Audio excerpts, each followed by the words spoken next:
Buka Alkitab kita Nehemia pasal 12 ayat 27 sampai 29.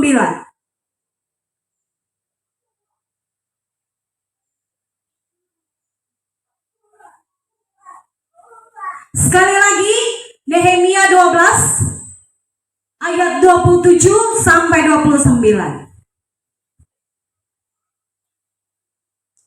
Saya ayat yang pertama dan jemaat Tuhan ayat berikutnya, dan kita akan bersama-sama membaca di ayat ke-29. Dengan perikop pentahbisan tembok Yerusalem. Pada pentahbisan tembok Yerusalem, orang-orang Lewi dipanggil dari segala tempat mereka dan dibawa ke Yerusalem untuk mengadakan pentahbisan yang meriah dengan ucapan syukur dan kidung dengan ceracap, gambus dan kecapi. Jemaat Tuhan. Maka berkumpullah kaum menyanyi dari daerah sekitar Yerusalem, dari desa-desa sama-sama 3-3 ya. Dari Bet Gilgal, dari Padang Geba dan Asmawet, karena para penyanyi itu telah mendirikan desa-desa sekitar Yerusalem. Puji Tuhan buat kebenaran firman Tuhan. Dan judul firman Tuhan kepada kita pada saat pagi ini, hubungan dengan Tuhan harus tetap terjalin. Sekali lagi jemaat Tuhan, judul firman Tuhan kepada kita, hubungan dengan Tuhan harus tetap terjalin. Jemaat Tuhan yang saya kasihi, tentunya semua orang mendapatkan waktu yang sama di dunia ini, yakni 24 jam dalam sehari, 7 hari dalam seminggu, 30 hari dalam sebulan, 365 hari dalam setahun, dan seterusnya. Nah, kesempatan waktu itulah yang harus dimanfaatkan oleh setiap orang untuk beraktivitas atau melakukan sesuatu. Walaupun kita tahu ya bahwa aktivitas setiap orang di keseharian dan kesibukan seseorang itu tentunya berbeda satu sama lain. Tergantung profesi, kegiatan, dan kesibukan seseorang itu. Amin. Tetapi yang pastinya setiap orang mempunyai aktivitas setiap harinya. Bahkan ada yang beberapa yang kelihatannya terlalu sibuk, atau bisa dikatakan tidak mempunyai kesempatan untuk hal yang lain. Karena itulah ada sebagian orang yang berkomitmen, saudara kekasih, harus bangun jam berapa setiap paginya. Saking sibuknya jadwal pekerjaannya, ya, dia berusaha sedemikian rupa untuk bangun pagi supaya semua yang sudah direncanakannya itu tidak ada terlalui satupun. Nah, ada yang perlu kita perhatikan yang lebih penting daripada itu, ya, agar di setiap kita beraktivitas, kita harus meluangkan waktu yang terbaik untuk Tuhan. Kenapa? Ya, karena Tuhan mau supaya kita benar-benar menjalin hubungan dengan Tuhan setiap harinya. Sesibuk apapun kita harus memberikan waktu yang terbaik untuk Tuhan. Jangan dari sisa-sisa waktu pekerjaan kita itu kita berikan kepada Tuhan, sehingga kita banyak beralasan kepada Tuhan, ya, untuk tidak menjalin hubungan yang baik kepada Tuhan. Katakan amin. Karena saya percaya kalau kita ditanya satu persatu, sepanjang harinya kita pasti berkata, saya full aktivitas saya dalam pekerjaan saya. Baik itu yang menjalankan bisnisnya, baik itu yang sebagai ibu rumah tangga, bahkan sebagai pelajar. Tentunya dia sudah memperhatikan, ya,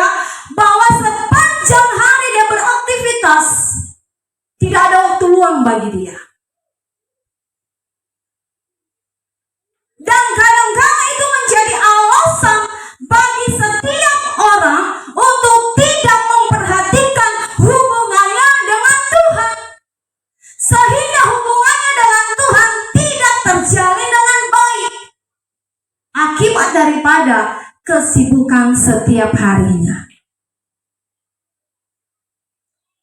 Jadi ini yang jadi pertanyaan bagi kita. Seberapa ya dalamnya hubungan kita dengan Tuhan? Seberapa kita memberikan ruang untuk pekerjaan Tuhan? Seberapa kita memberikan ruang untuk menjalin hubungan dengan Tuhan? Apakah kita lebih memberikan ruang yang paling besar untuk menjalin hubungan dengan Tuhan, atau ruang yang paling kecil dalam hidup kita? Akibat padatnya kita menyelesaikan aktivitas kita setiap harinya.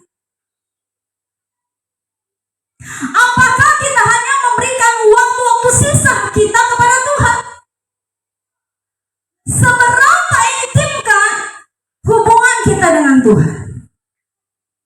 Yang jawab adalah saudara sendiri. Seberapa intimnya kita dengan Tuhan? Dan yang perlu kita ingat, kekasih Tuhan, bahwa Tuhan sangat dekat dengan kita, ada di hati kita, dan tinggal bersama-sama dengan kita.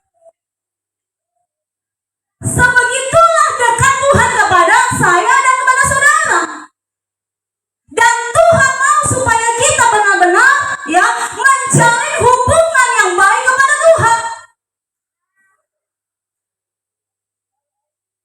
Bukan hanya sekedar kita menjadi orang percaya, ya, bukan sekedar kita beriman kepada Dia. Lebih daripada itu, Tuhan mau supaya kita menjalin hubungan dengan Tuhan, karena itu akan memperkuat iman kita di dalam Tuhan. Kalau tidak ada hubungan yang sehat dengan Tuhan, kandas iman kita.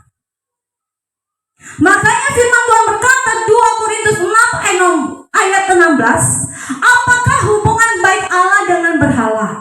Karena kita adalah baik dari Allah yang hidup menurut firman Allah ini. Aku akan diam bersama-sama dengan mereka, ini kata Tuhan, dan hidup di tengah-tengah mereka, dan aku akan menjadi Allah mereka, dan mereka akan menjadi umatku. Apakah hubungan baik Allah dengan berhala? Sangatlah berbeda antara baik Allah dengan berhala. Kita baiknya Allah adalah baik yang hidup, yang kudus, dan berkenan kepadanya. Kalau berhala, dia tidak bisa berbuat apa-apa.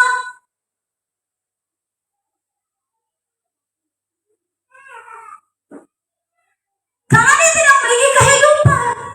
Seperti kita baiknya Allah. Setiap kita yang merupakan baiknya Allah, ada kehidupan di dalam kita. Kita bernafas. Nafas yang diberikan Allah kepada kita. Dan Tuhan mau setiap kita harus menjalin hubungan dengan Tuhan, harus berkomunikasi dengan Tuhan. Kita harus dekat dengan Tuhan, karena Dia juga dekat kepada kita. Katakan amin. Katakan amin. Karena kita bukan patuh, berdiam diri, tidak mau atau tidak bisa berbuat apa-apa. Tidak demikian. Tetapi kita adalah ciptaan yang paling mulia. Kita memiliki kehidupan yang berbeda dengan patung-patung buatan manusia. Kita bisa menikmati ciptaan Tuhan, kita bisa menikmati hari-hari kita. Dan Tuhan mau ketika kita menikmati hari-hari kita, mari kita nikmati dengan takut akan Tuhan, dengan selalu connect dengan Tuhan, dengan selalu berhubungan dengan Tuhan. Karena nafas hidup ini diberikan oleh Tuhan kepada kita. Dan kita bisa hidup hari ini, kita bisa bernafas hari ini. Itu kasih karunia Tuhan yang luar biasa kepada kita. Kita bebas bernafas. Tuhan tidak berkata, ya, hanya 3 jam saja manusia bisa menghirup udara. Tidak demikian. Tuhan memberikan kehidupan bagi kita untuk bernafas di dunia ini, dan Tuhan mau supaya kita menjalin hubungan dengan Dia. Tuhan tidak mau kita melupakan Dia. Dia ada bersama-sama dengan kita. Katakan amin. Katakan amin. Oleh sebab itu jemaat Tuhan, seberapa kuat hubungan kita dengan Tuhan, seberapa besar kita menjalin hubungan dengan Tuhan, itu yang menjadi pertanyaan kepada kita. Tahukah Bapak Ibu Saudara, hubungan Nehemia dan kaum Yehuda dengan Tuhan terlihat sangat kuat dan sangat kokoh. Kenapa saya katakan demikian? Beberapa minggu yang lalu kita sudah pelajari bersama-sama bagaimana Nehemia mau membangun tembok Yerusalem.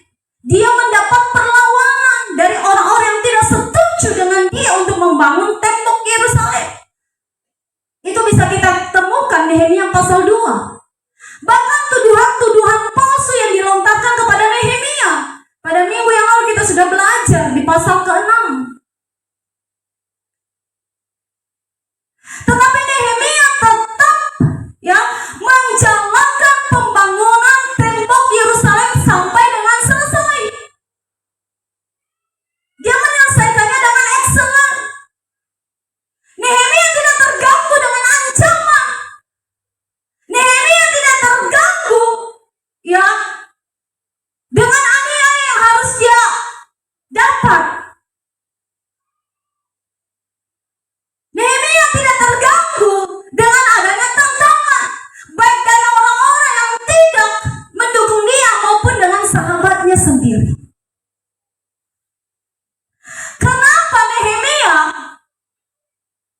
bisa sekuat itu, sekokoh itu? Karena hubungannya dengan Tuhan tetap terjaga. Katakan amin. Karena hubungannya dengan Tuhan tetap terjaga, terjalin dengan baik.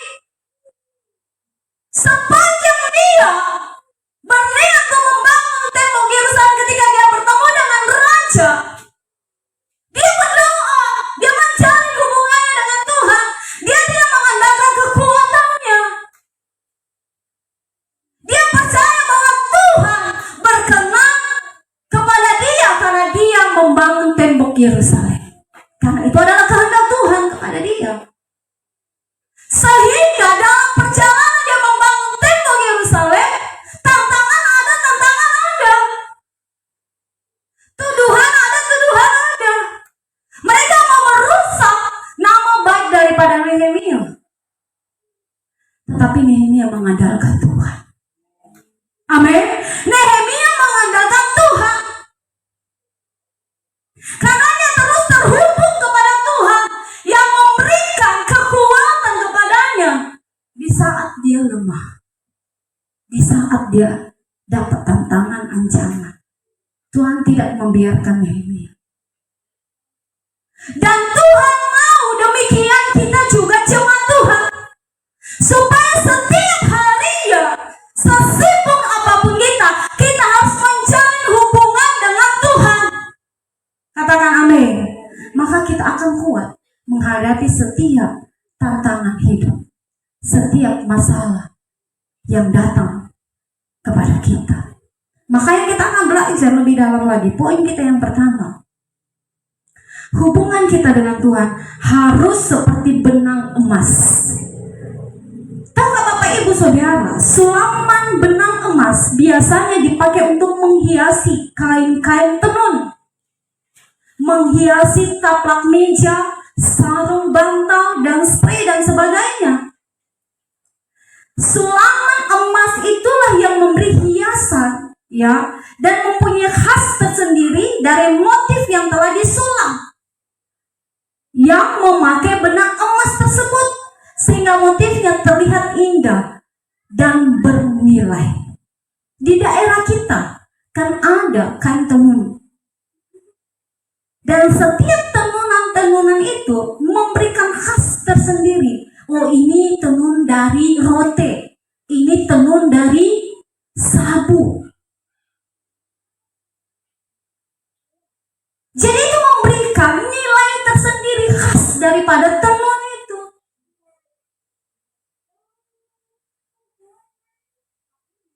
Dan kain tenun itu dengan benang emas itu terjalin dengan baik, tidak bisa dipisahkan. Saya kasih contoh ini, ya. Kan ada motifnya. Motif ini saudara kekasih, inilah dia contohnya. Kita contohkan lah ya, benang emas lah. Katakan yang ini benang emas. Dia tidak bisa terpisah. Karena dia terjalin dengan rapi. Amin. Dia tersusun dengan rapi. Dia menempel. Jadi tidak ada yang bisa memisahkan antara kain tenun ini dengan hias-hias ini. Ketika pemiliknya cuci ini, kain ini, ini tidak akan terlepas. Yang motif cantiknya ini yang mempercantik. Saudara bisa lihat ya, ada motifnya ini. Kira-kira demikian lah saya kasih contoh. Digosok, dikasih sabun, diperas-peras, iya toh? Apalagi kalau tenaga kuat ya kan, diperas-peras sampai sekuatnya supaya cepat kering. Lepas nggak? Tidak. Karena memang sudah terjalin dengan baik. Demikian kita dengan Tuhan. Kalau kita sudah dekat dengan Tuhan, menjalin hubungan dengan Tuhan, tidak ada yang dapat memisahkan kita dari kasih Kristus. Sekuat apapun godaan di luar sana, kita tetap kuat dan kokoh di dalam Tuhan. Katakan amin. Katakan amin. Kita tidak akan mudah terpengaruh dengan dunia ini. Sekuatnya pun godaan dunia ini, kita tidak akan terpengaruh. Dan ketika kita menjalin hubungan dengan Tuhan seperti benang emas, saya sudah kasih contoh kepada saudara, hidup kita akan terlihat indah dan bernilai. Karena kita menjalin hubungan dengan Tuhan. Dan ketika kita menjalin hubungan dengan Tuhan, tentunya ada dampaknya, ada nilainya, ada khasnya yang keluar dari diri saudara, yang berbeda dengan dunia ini. Saudara akan keluar dan menunjukkan khas saudara sebagai anak-anak Tuhan yang selalu mendekatkan diri kepada Tuhan. Katakan amin. Hidup saudara akan bernilai rohani. Ketika saudara bermasyarakat, akan kelihatan nilai rohani saudara itu. Ketika saudara dalam pekerjaan, akan ternilai khas saudara sebagai anak Tuhan.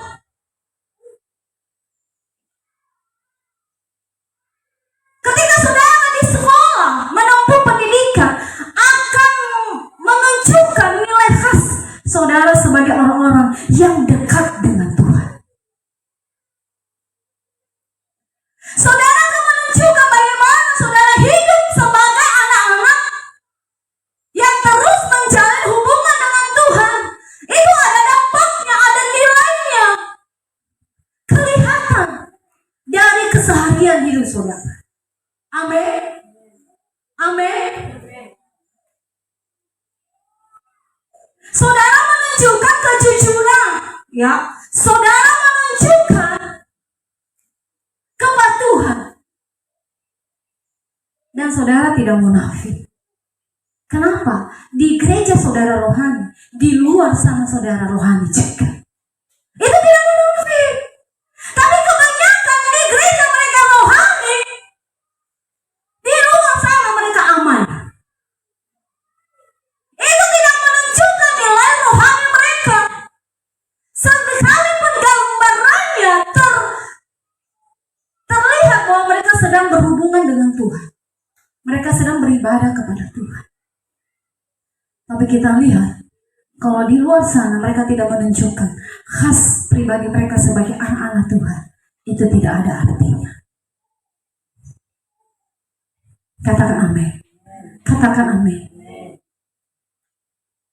Inilah hubungan kita dengan Tuhan seperti benang emas yang seharusnya tetap terjalin di setiap aktivitas kita, di setiap aspek hidup kita, dan di setiap dimensi hidup kita.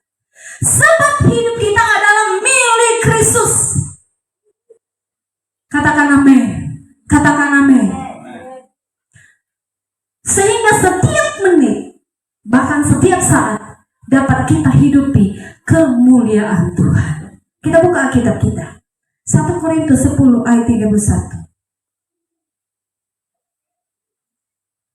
Aku menjawab, jika engkau makan, atau jika engkau minum, atau jika engkau melakukan sesuatu yang lain, lakukanlah semuanya itu untuk kemuliaan Allah. Jika engkau bekerja, jika engkau menempuh pendidikan, berbisnis, lakukanlah sesuatu itu untuk kemuliaan nama Tuhan. Jika kita melayani, beribadah kepadanya, lakukan semuanya untuk kemuliaan nama Tuhan. Kalau itu menjadi prinsip kita, maka di dalamnya saya percaya saudara akan mengerjakan dengan sungguh-sungguh. Saudara akan mengerjakannya dengan baik. Saudara akan jujur. Saudara tidak akan berbantah-bantah. Karena semua yang kita kerjakan untuk kemuliaan nama Tuhan. Katakan amin. Menolong orang, kita kerjakan dengan sebaik-baiknya. Tidak ada motif yang lain. Karena semuanya kita lakukan untuk Tuhan, untuk kemuliaan nama Tuhan. Katakan amin. Itu terjadi kenapa? Karena kita mencari hubungan terus dengan Tuhan. Sehingga tindakan kita di setiap aktivitas kita semuanya sesuai dengan kehendak Bapa di surga. Katakan amin. Katakan amin. Poin yang kedua, selalu melibatkan Tuhan di setiap aspek hidup kita. Perhatikan kembali saudara kekasih, Nehemia 12 ayat 27-29. Bangsa Israel menceritakan mereka merayakan dedikasi tembok Yerusalem. Merayakan bagaimana pengorbanan mereka. Merayakan bagaimana mereka mengorbankan tenaga, waktu, materi mereka untuk membangun tembok Yerusalem. Mereka merayakan bagaimana Tuhan menolong mereka, ya, dalam membangun tembok Yerusalem. Ini merupakan pesta besar yang mereka buat setelah pembangunan tembok Yerusalem. Itu artinya mereka menghormati Tuhan dan kesetiaannya. Tanda mereka menghormati Tuhan menunjukkan kepada dunia mereka membuat pesta yang benar-benar berkenan kepada Tuhan. Dan bukan hanya di akhir daripada perayaan atau karena mereka sudah menyelesaikan tembok Yerusalem baru mereka bersyukur kepada Tuhan. Tidak. Tetapi mulai daripada awal pembangunan tembok Yerusalem sampai akhir mereka tetap melibatkan Tuhan. Amin. Kebanyakan kita dari awal mungkin kita melibatkan Tuhan, tapi akhir daripada ucapan syukur setiap kegiatan kita rata-rata, bukan menghakimi, kebanyakan tidak melibatkan Tuhan.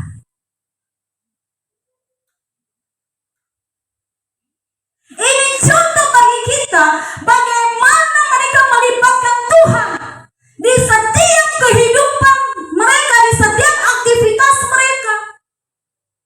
Terlihat ketika mereka membuat pesta besar, hanya nama Tuhan yang dimuliakan, hanya nama Tuhan yang ditinggikan. Mereka bersyukur kepada Tuhan. Katakan amin. Katakan amin. Jadi jemaat Tuhan yang saya kasihi dalam kasih Tuhan, ini mengajari kita agar kita selalu melibatkan Tuhan dalam setiap kehidupan kita. Katakan amin. Katakan amin. Kita melihat bagaimana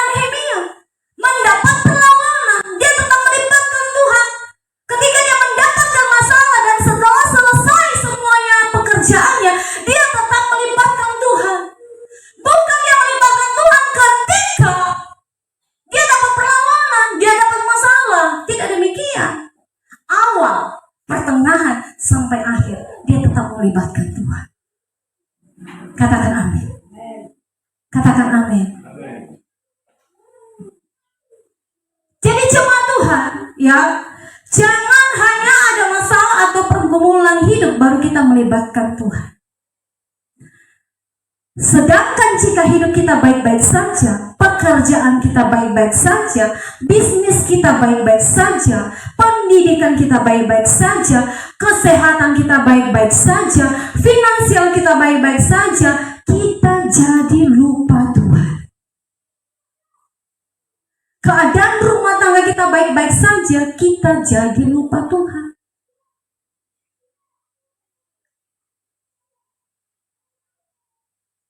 Jadi jemaat Tuhan, ya, baik atau tidak baik keadaan kita, tetaplah selalu melibatkan Tuhan. Katakan amin.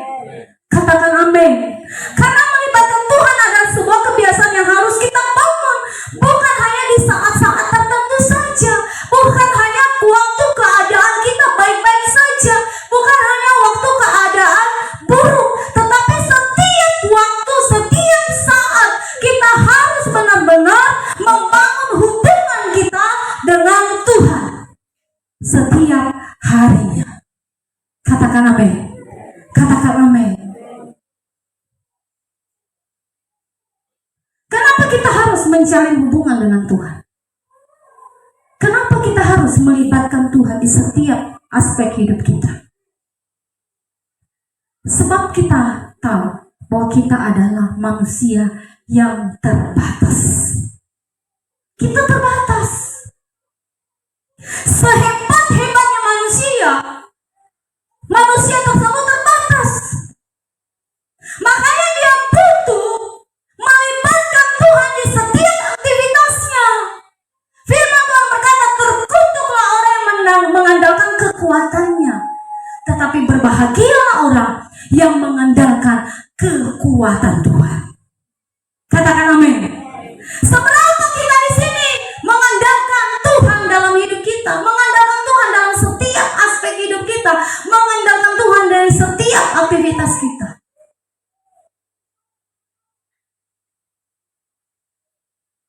Iya saudara, kalau kita tidak melibatkan Tuhan di dalam aspek kehidupan kita, itu pertanda bahwa kita adalah orang-orang yang sombong. Kita berkata, saya mampu tanpa Tuhan. Tetapi kalau kita sadar, kita terbatas adanya, kita perlu melibatkan Tuhan yang tak terbatas itu untuk menolong, menyertai, memberkati setiap aktivitas kita, sehingga langkah-langkah kita sesuai dengan apa yang Tuhan kehendaki, bukan apa mau kita. Katakan amin. Katakan amin. Sehingga ketika kita mendapatkan perlawanan, kita mendapatkan tantangan, ada cobaan, kita tetap kuat. Kita tidak menyerah. Kita tidak kecewa. Kita tidak putus asa. Karena kita sudah melibatkan Tuhan dari setiap perencanaan aktivitas kita. Katakan amin. Katakan amin. Itu dia saudara. Sehingga kita bisa enjoy. Kita bisa sukacita. Orang berpikir kita tidak ada masalah, padahal segudang masalah kita. Tapi kita bisa tampil dengan tersenyum. Karena kita tahu masalah ada, tetapi juga ada jalan keluarnya. Tantangan ada, tapi ada pertolongan Tuhan di dalamnya. Itu yang membuat kita senantiasa tersenyum. Itu yang membuat kita senantiasa kuat di dalam Tuhan. Amin. Amin. Tetapi orang-orang yang tidak melibatkan Tuhan dalam hidupnya akan stres menghadapi hidup ini.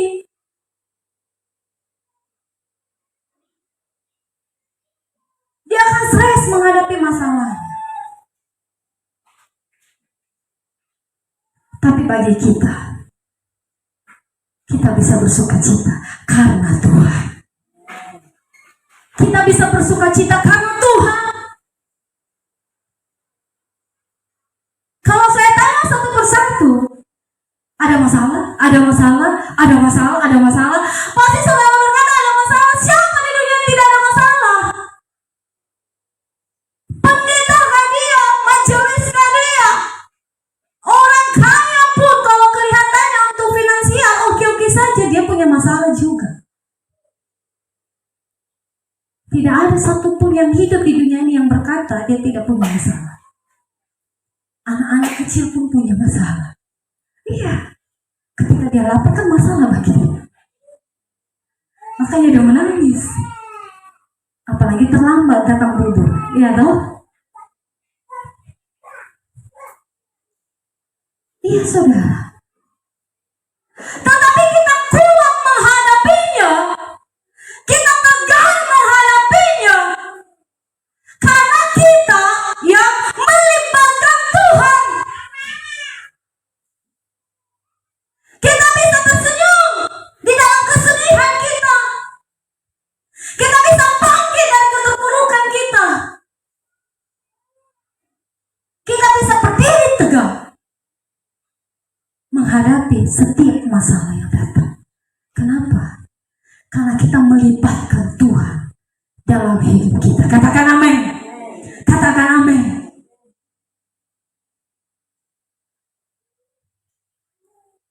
Jadi kekasih Tuhan, libatkanlah Tuhan dalam hidup saudara, dalam pekerjaan saudara, dalam bisnis saudara, dalam rumah tangga saudara, dalam pendidikan saudara. Libatkan Tuhan.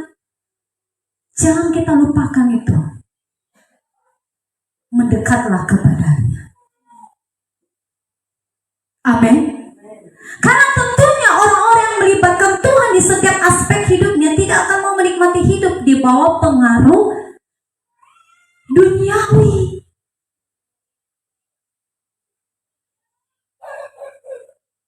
Karena dia tidak stres. Dia bisa menikmati hidupnya. Tetapi orang tidak melibatkan Tuhan dalam hidupnya, saya sudah katakan tadi, dia bisa galau. Tapi karena akibat daripada galaunya itu, dia mungkin bisa terpengaruh dengan pengaruh dunia ini. Contohnya, untuk membuang stres, membuang suntuk, karena kegalauannya ada masalahnya, dia bisa minuman keras, dia bisa ke diskotik, dansa-dansi, dan kejahatan yang lainnya. Karena dia stres, dia tidak tahu jalan keluarnya apa. Dia tidak mampu menghadapi masalahnya. Bahkan dia punya keinginan untuk bunuh diri. Kenapa? Dia stres berat. Ada banyak tekanan yang datang menghampiri dia setiap saatnya, setiap harinya. Dia tidak mampu keluar dari masalahnya, sehingga dia bisa berniat untuk melakukan hal yang tidak Tuhan kehendaki.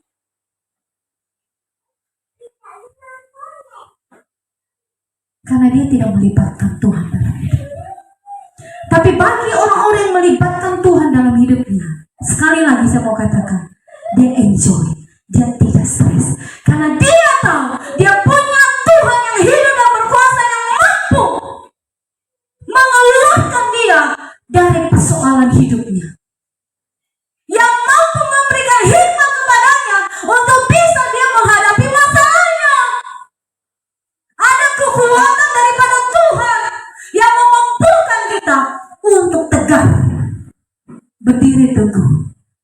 Katakan amin. Katakan amin. Katakan amin.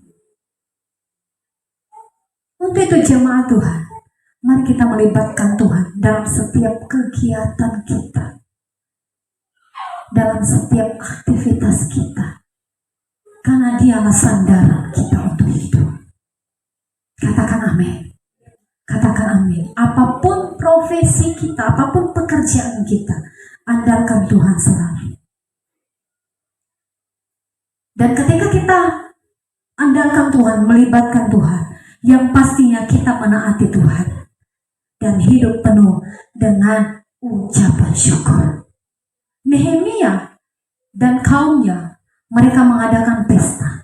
Mereka mengucap syukur karena atas Tuhan bekerja dalam setiap kegiatan yang mereka buat, termasuk dalam pembangunan tembok Yerusalem. Dan di akhir daripada itu, mereka mengucap syukur. Mereka mengadakan pesta. Pesta apa? Pesta yang berkenan kepada Tuhan.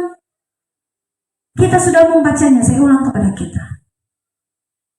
Pada pentabisan tembok Yerusalem, orang-orang Lewi dipanggil dari segala tempat mereka dan dibawa ke Yerusalem untuk mengadakan pentabisan yang meriah dengan ucapan syukur dan kidung, dengan ceracap, gambus, dan kecapi. Maka berkumpullah kaum menyanyi dari daerah sekitar Yerusalem, dari desa-desa orang Netofa.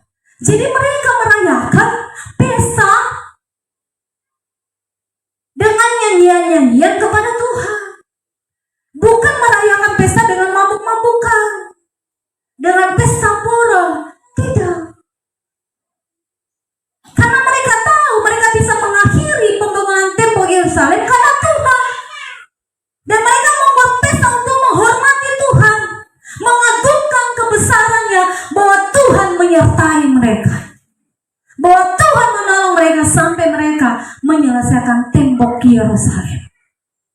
Tidak salah kita mengadakan pesta, tidak salah kita mengadakan ucapan syukur. Apakah ucapan syukur karena keberhasilan bisnis kita? Apa kita mengucap syukur karena kita baru buka usaha, dapat mobil, dapat rumah baru? Apakah kita mengucap syukur ketika kita sudah wisuda, mendapat pekerjaan, dan lain sebagainya? Tidak salah. Apakah anak kita berulang tahun, kita juga berulang tahun kita mengucap syukur, mengadakan pesta? Tidak masalah. Intinya dalam pesta kita itu melibatkan Tuhan, bukan hanya dari awal, tapi sampai akhir daripada pesta kita tetap melibatkan Tuhan, sehingga pesta kita berkenan kepada Tuhan. Katakan amin. Katakan amin. Ada beberapa contoh yang kita ikuti di setiap daerah kita. Ketika mengadakan pesta, awal dari mengadakan pesta ucapan syukur. Mereka mengawalinya memuliakan Tuhan. Tapi akhir daripada pesta mereka tidak memuliakan Tuhan. Dan kita jemaat Tuhan harus buat pergerakan. Tidak boleh kita ikut-ikutan dan berkata apa kata dunia, apa kata mereka. Kalau kita sudah melibatkan Tuhan dari awal, akhirnya juga tetap memuliakan nama Tuhan. Katakan amin. Katakan amin. Kelaknya nanti anak-anak kita menikah. Kelaknya nanti kita buat acara-acara syukuran. Mungkin kegiatan apa yang perlu saudara buat ucapan syukur. Libatkan Tuhan. Bukan hanya di situ. Di setiap keseharian kita melibatkan Tuhan. Kalau kita sudah terbiasa di keseharian kita melibatkan Tuhan, acara-acara apapun yang kita kerjakan, kita tetap melibatkan Tuhan. Katakan amin. Karena itu yang berkenan kepada Tuhan. Terlihat semuanya itu saudara. Untuk itu jemaat Tuhan, mari kita terus membangun hubungan kita dengan Tuhan setiap harinya, supaya kita terjaga, supaya kita tetap berkenan kepada Tuhan. Haleluya. Haleluya jemaat Tuhan. Mau membangun hubungan